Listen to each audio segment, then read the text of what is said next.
तो ये है कि हम सब ईश्वर ने समान अवस्थाओं में इस संसार में हमें डालते हैं। मतलब हम जो कर सकते हैं हम वो दूसरा भी कर सकता है, ये नहीं कि सिर्फ वो ही कर सकता है।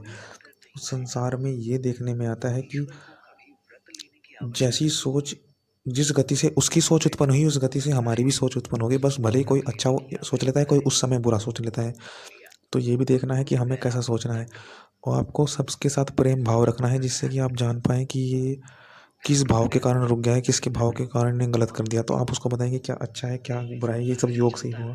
क्योंकि इस वर्ग का मंत्र है सामने योगते सहवो युनंजमी, मैंने समान अवस्थाओं में संसार में डालता हूँ, तुम सब साथ मिल करके धुरियाओं से कड़ी से कड़ी बना करके कार्य करो, तुम इधर उधर मत भटको। तो यही है कि हम कि जिस ये क्या कर रहा है, मैं इसको सुधारने के लिए अलग मार्ग पे चलूँ। मतलब उसी को प्रेम भाव में रख करके कि जैसे मरीज लोगों का नियमन करते हैं, तो हम भी स्वयं भी नियमन रहे कि ये जो सोच रहा है ये गलत सोच रहा है, इसको इस सोच के लिए इसके अच्छे के लिए मुझको ये इसको देने का प्रयास करना चाहिए कि इसको ये लाभ हानि बताऊं मैं। ये योग से होगा। तो यही वेदों में है कि कर्म और ज्ञान कांड और उपासना कांड तीनों एक साथ हैं। होना चाहिए कि हम स्वयं अपने को ना बिगाड़े, दूसरों को भी ना बिगड़ने दे, उन उनसे अलग भी हो जाए, क्योंकि उन्हें बताने के लिए और उनके साथ भी चलना होगा कि ये क्या गलत करे, पहचानने के लिए कि सबके विचार समान गति से उत्पन्न होते हैं।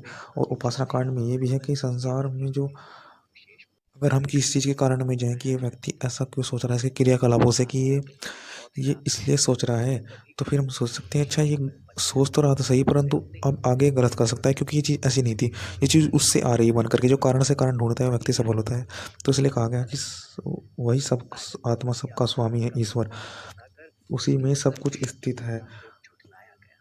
तो हम कर क्या सकते हैं, तो कर सकते हैं कि जब कोई विचार जैसा सोच रहा है तो हम उसके विचार को पकड़ सकते हैं, उसके क्रियाकलापों से हम कि अपनी अच्छे से अच्छा सीख सकते हैं कि जो क्या कोई कर रहा है उससे अच्छा सीख ले अपने नए रास्ते में, बुराई निकाल करके अच्छा। और उसकी जो तरंगे हैं, वाइब्स हैं कि ये अच्छा सोच रहा है या बुरा, मतलब हम उस तरह पता करना चाहते हैं कि ये क्या सोच रहा है और क्या हमारे बारे में क्या ऐसी भावना है। तो जब बुरे के लिए कर लेते हैं हम उसको, तो क्या अच्छे की तरह यूज नहीं कर सकते कि ये कितना भाव रखता है हमारे लिए। हम सोचते हैं तो भाई बिल्कुल ही समझता है, क्योंकि उसकी हम पहचान रहे। तो क्या अच्छे के लिए नहीं कर सकते वो, कि बुरा कितना सोच रहा है बोले उसके अच्छा ही के लिए करें। ना उसको पता ना आपको पता, परंतु आप ही तो सोच सकते हैं कि हमको वो चीज़ बुरी क्यों लगी, उनको कौन चीज़ बुरी क्यों लगी, किस कारण से क्या कमी रही कि उसको और हमको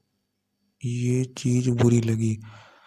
क्योंकि किस चीज़ का बुरा लगना वही बताता है कि क्या चीज़ हम उपयोग नहीं कर रहे, जिससे हमें बुराई दिख रही लोगों में, क्या चीज़ हम उपयोग नहीं कर पा रहे, जिससे कि हम पहचान नहीं पा रहे कि क्या बुराई क्या नहीं। तो एक दूसरे को ये देखना कि सब क्या बुराई है वह, कि जिससे सही रास्ते पर पहुँचाया जाए, क्योंकि ऐसा वही विचार है कि पकड़ कर सही रास्ता जाए।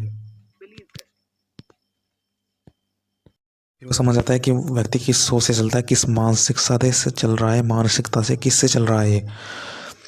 तो फिर वो पकड़ लेता है कि अच्छा इसमें ये कमी है कि दूसरों के लिए ये दूसरों से जुड़ना नहीं चाह रहा है, इसमें समय नहीं है, जुड़ना चाहिए इसको, उसकी यही कमी है। तो हम दूसरे से जुड़ने लगते हैं कि ये किस मानसिकता से, इसमें क्या मानसिकता हो और अधिक होनी चाहिए, क्या अच्छी होनी चाहिए क्या बुरा। पकड़ लेते हैं कि वही मानसिकता हम भी अपने में लेकर के उसको अच्छा कर सकते हैं दूसरों के लिए। ओम।